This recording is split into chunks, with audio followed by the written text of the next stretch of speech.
Salut les petits loups!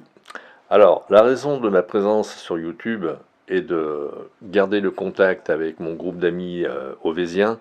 Donc OVS, c'est acronyme de On va sortir. La qualité de la vidéo et le son ne sont peut-être pas au rendez-vous. Enfin bon, à un moment donné, j'allais dire que ça fait un mois que je mûris le projet. La perfection n'étant pas de ce monde, je me lance. Voilà. Hier, il faut bien débuter un jour, donc je le fais. Alors, n'étant pas un pro, j'ai une tablette de pompe. Voilà, vous voudrez bien m'excuser, mais c'est ma première. Donc j'ai commandé du matériel sur Amazon. Tout le matériel n'est pas arrivé, donc j'allais dire que on fera avec, hein. Voilà, donc alors je ne ferai pas une vidéo dans l'ordre tel que je la ferai sur une sortie OBS, bien évidemment. Je ferai des modules en fonction de la demande qui me sera faite sur OBS, puisque bon, je m'adresse en priorité et en premier à mes amis d'OBS.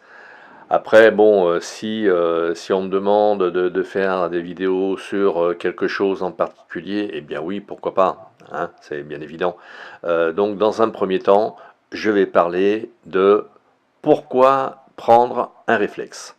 Alors, on prend un réflexe tout simplement parce qu'il y a beaucoup d'avantages à avoir un réflexe qui nous permet d'avoir une visée telle que ça sera enregistré par le capteur. La qualité de la photo, vu la taille du capteur, je parlerai dans un prochain module des capteurs. Euh, donc, le pourquoi du réflexe. Alors, il y a des inconvénients, il y a des avantages. Je vais parler d'abord des inconvénients, comme ça on évacue. Alors les inconvénients, c'est lourd, c'est encombrant, c'est cher. Voilà, comme ça on évacue.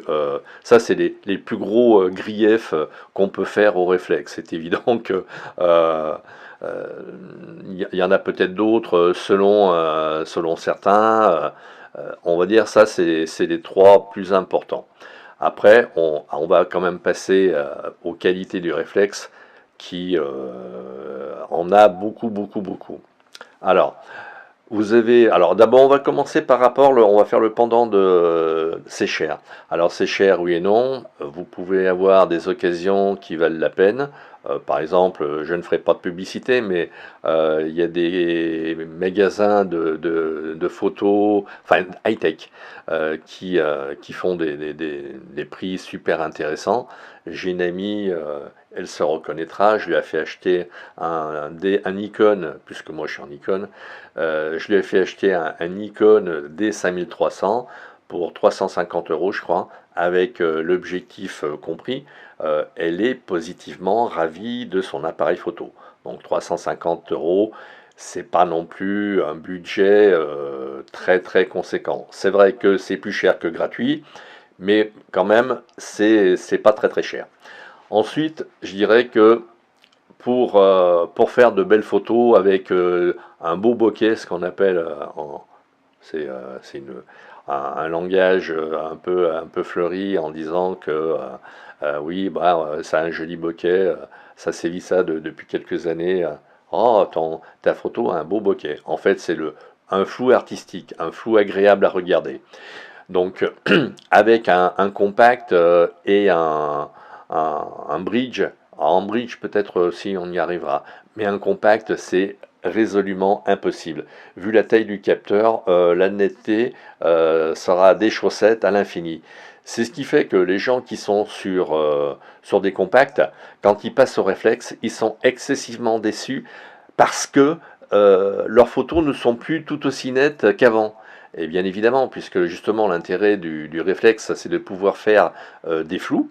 de la netteté, bien évidemment, d'avoir des portraits nets, par exemple, mais par exemple d'avoir le nez net, et puis on commence à avoir du flou sur l'oreille. C'est ça l'intérêt. D'ailleurs, plus le capteur est important, et plus le flou est progressif. C'est pour ça que les appareils moyen format valent une petite fortune, parce que bon, le capteur est super grand, 3 fois plus grand à peu près qu'un 24-36, plein format, full frame. Mais il y a aussi des raisons historiques. Donc, avec un 24-36, donc un appareil plein format, on arrive à avoir une gradation progressive dans le flou. Autre avantage, on cadre exactement ce que l'on a avec un plein format. Alors avec un APS-C, c'est moins vrai. Il y a un petit décalage par rapport à la vision normale. Alors, de suite, rectifions un mythe ou un mauvais, comment dirais-je, une mauvaise interprétation. L'œil naturel, c'est avec un 43 mm. Pourquoi 43? En fait, c'est la diagonale de 24-36. Donc le vrai objectif standard, si tant est que on puisse dire que le 50 n'est pas un standard, le standard, normalement, ce serait 42,5, exactement. Donc c'est la diagonale de 24-36. Ce qui fait qu'avec un 43, on aurait à peu près la même vision qu'avec l'œil normal, sans passer par l'appareil photo. Donc le gros avantage des réflexes, c'est qu'on peut actuellement changer d'objectif. On n'est pas contraint ou astreint à utiliser un objectif donné. On peut très bien utiliser toute une kyrielle de logiciels et sans aucun problème. Ensuite, les gros avantages, c'est que avec les capteurs actuels, on va bien au-delà de l'amplitude acceptée, par exemple pour les films argentiques. Il y a des nostalgiques de l'argentique. Oui, bah écoutez, je suis désolé, mais bon, déjà quand on était en 6 mégapixels, ça équivalait à une pellicule argentique. Maintenant qu'on en est à des 12-24 mégapixels, avec les capteurs actuels, on a largement dépassé les capacités de la pellicule argentique. Ça, qu'on se le dise, point. Voilà.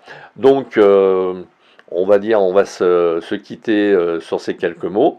Je prépare d'autres modules. J'espère que vous me mettrez des petits pouces pour m'encourager. Et puis, ben, je vous dis à très vite.